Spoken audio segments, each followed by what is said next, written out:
cuando pensamos en una crisis de salud mental, ¿qué se nos viene a la mente? Tal vez algo repentino, ¿no? Como un rayo que cae sin aviso. Pero, ¿y si no fuera así?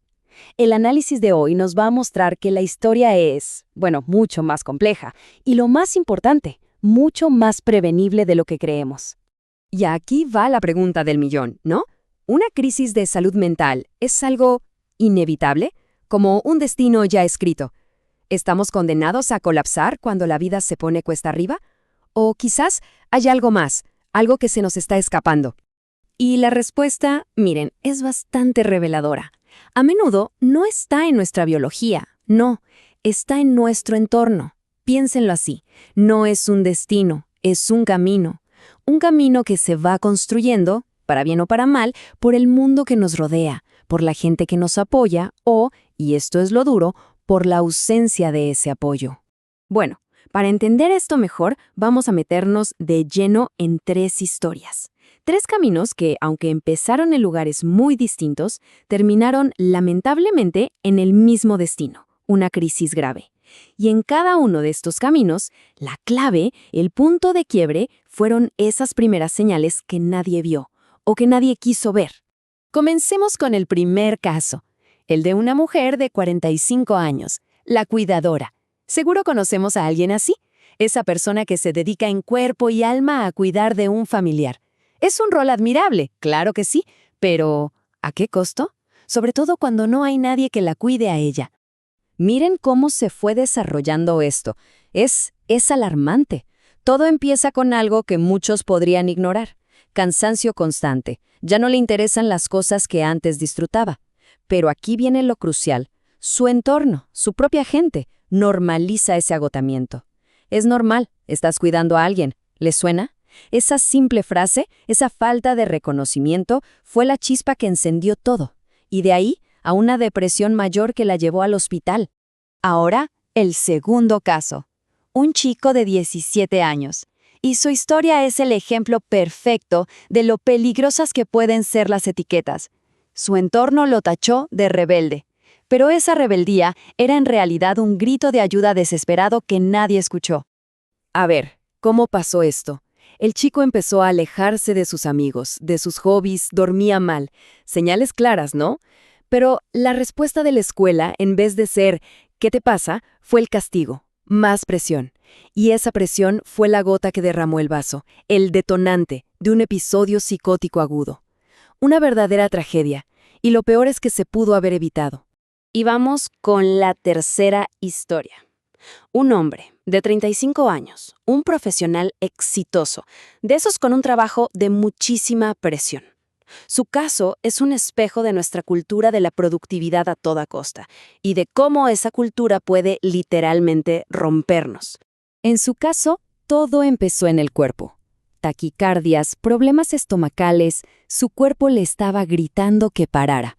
Pero claro, en su trabajo nadie le ofreció esa pausa. Al contrario, sintió que tenía que seguir, que automedicarse para rendir. El resultado, un ataque de pánico brutal, tan fuerte que desembocó en una fobia social. Pasó meses sin poder salir, sin poder trabajar. Ok, hasta ahora hemos visto el panorama oscuro, los caminos que llevaron al desastre. Pero, ¿y si le damos para atrás a la cinta? ¿Qué hubiese pasado si alguien intervenía a tiempo?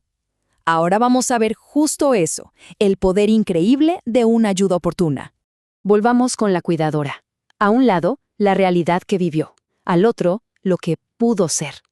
La diferencia es abismal. ¿Y qué la generó? Algo tan simple como un protocolo. Cuidar a quien cuida. Imaginen, grupos de apoyo, ayuda para repartir las tareas. Con eso, el colapso simplemente no hubiera ocurrido. Así de simple. Y con el estudiante, la cosa es igual de clara. De un lado, castigo. Del otro, escucha.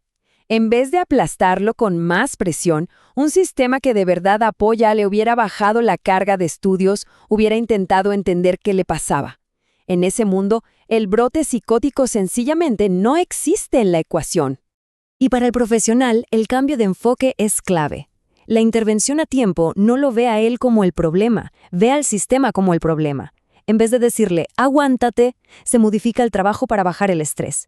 Se le dan herramientas para que él mismo pueda manejar la ansiedad. No pierde su poder, al contrario, lo gana. Ok, después de ver estos dos escenarios tan distintos para cada persona, la pregunta cae por su propio peso. ¿Cuál es el diagnóstico real aquí? Y la respuesta, y esto es lo más importante, no está en ellos. Está en algo mucho, mucho más grande. Y esta frase del análisis es que lo dice todo. Estos casos no fallaron por una biología defectuosa, sino por una red de soporte silente. Dejemos que eso resuene un segundo. El problema no estaba en sus cuerpos o en sus mentes. El problema fue una red de gente a su alrededor que no hizo nada, que se quedó en silencio. Entonces, que quede clarísimo, esto no fue un fracaso personal de ninguno de ellos. Fue un fracaso del sistema, de la familia, de la escuela, del trabajo. La comunidad entera perdió la chance de ayudar, de cambiar la historia. Ok, ya entendimos el problema. Ahora, la pregunta es, ¿cómo lo hacemos mejor? Afortunadamente, este análisis no se queda en la crítica. Nos da un mapa, unos principios claros para construir esa red de seguridad que tanta falta hace, y construirla para que funcione. Y todo se sostiene sobre 3 pilares, 3 ideas clave. La primera, validar la experiencia de la persona, creerle. La segunda, intervenir en el terreno, ir a donde está el problema. Y la tercera, mantener la funcionalidad, ayudar a que la persona siga conectada con su vida. ¿Y qué quiere decir esto en el día a día? Bueno, es bastante directo. Validar es tan simple como escuchar a alguien que dice «no estoy bien» y creerle, sin peros. Intervenir significa que la ayuda tiene que salir del consultorio y llegar a la casa, a la escuela, a la oficina. Y mantener la funcionalidad es clave. El objetivo no es aislar a la persona, sino todo lo contrario, ayudarla a que siga siendo parte de su mundo, de sus rutinas. Y con todo esto llegamos a la pregunta final, la que de verdad importa. Porque el verdadero cambio empieza cuando miramos a nuestro lado. ¿Cómo podemos nosotros, cada uno, fortalecer esa red en nuestra propia comunidad? En nuestra familia, en el trabajo, con los amigos. ¿Qué podemos hacer para que esa red deje de ser silenciosa y empiece a actuar? Es la gran pregunta que nos queda para pensar.